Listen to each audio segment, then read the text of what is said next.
Skip Coryell is on the line with us. He's also available on Skype. Skip Coryell, CORYELL.com, right? SkipCoryell.com? That's correct. Okay, you are a pro-Second Amendment activist, the author. Your latest book is called The Shadow Militia, and the president of Feather Press LLC. Just a couple of, in the last 5 months, we've had 71 kids now killed by guns. This is, since Newtown, average age 6 years old, kids killing kids by accident mostly.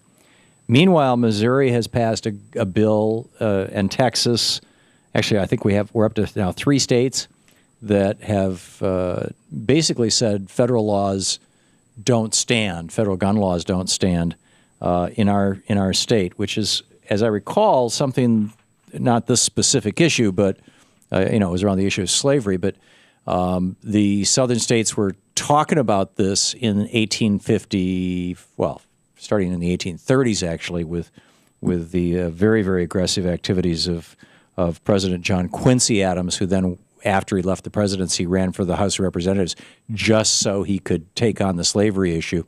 And this growing movement to criminalize or end slavery at a federal level, the southern states saying no, we're not going to do that. Anticipating an Emancipation Proclamation. And so in 1860, one of those states left around the time of the Lincoln election, and then by March of 1861, when Lincoln was sworn in, another 5 or 6 states had left the Union. Do you have any sense that that's the direction that we're going here? I think it's the direction that we're headed.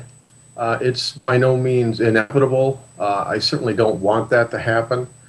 And we need to come to some kind of step back from the edge of the cliff here and just think about this before we keep going the way we're going. I mean, certainly the people on my side, all the other pro-Second Amendment activists, they're all fired up about it and very emotional.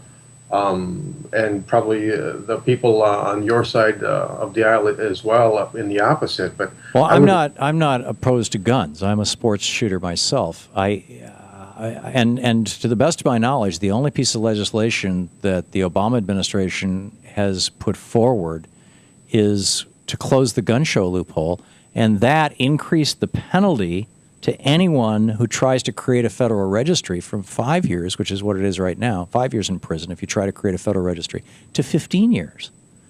I don't understand where this hysteria is coming from. I mean, I saw Wayne LaPierre on TV, testifying before Congress. But in his private speeches, I mean, there's all this, hysteria. Rand Paul has got a fundraiser out saying that Obama, wants to sign the Small Arms Treaty with the UN, and therefore they're going to come take your gun. I'm sorry, the Small Arms Treaty only regulates the traffic in small arms, specifically AK-47s. Between countries. They're trying to get a hold, they're trying to get a handle on where, all these deadly weapons that are going mostly into places like the Democratic Republic of the Congo, where you've got the civil war going on, or South and North Sudan. And that seems to me like a reasonable thing. It's not going to affect you or me.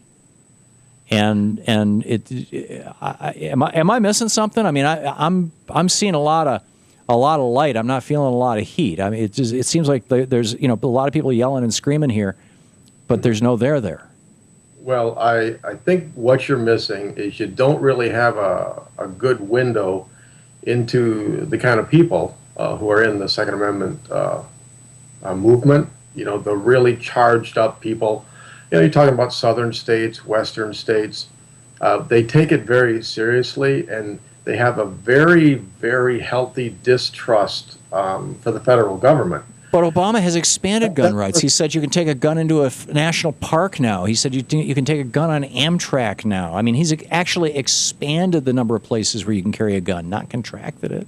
Well, no, but he also has tried to restrict. I mean, he was in full support of the Dianne Feinstein assault weapons ban. He did not support that. Yes, he did. He certainly did support that. He wanted that to pass. Let's say he did. Ronald Reagan supported that. It was law of the land for 10 years.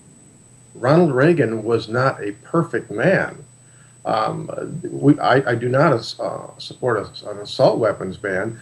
I believe in the slippery slope. You start naming guns and putting them on a list and say these are banned, these are not, mostly because some cosmetic feature that they have, and you're just going to add to that list. Do you think we should unban fully automatic weapons? No, I think we should unban them. They've been banned since the 1930s. Right. Right, but there's that slippery slope. Should we reverse that? Should we say, okay, it's all right, a shoulder-fired surface-to-air missile? I mean, that's arguably a single-person arm. Tom, you're being absurd. You're being ridiculous. You're taking a far, far lunatic. No, I'm saying, where do we draw the line? It seems to me that we should draw the line at weapons of war. No, why don't we draw the line with the Ten Commandments? Thou shalt not murder. You said 71 kids were murdered by guns. They weren't murdered by guns. They were murdered by people, not by guns. I didn't use the word murder. These were 71 kids who were killed by other kids in accidents. And most of them were gangbangers, Tom.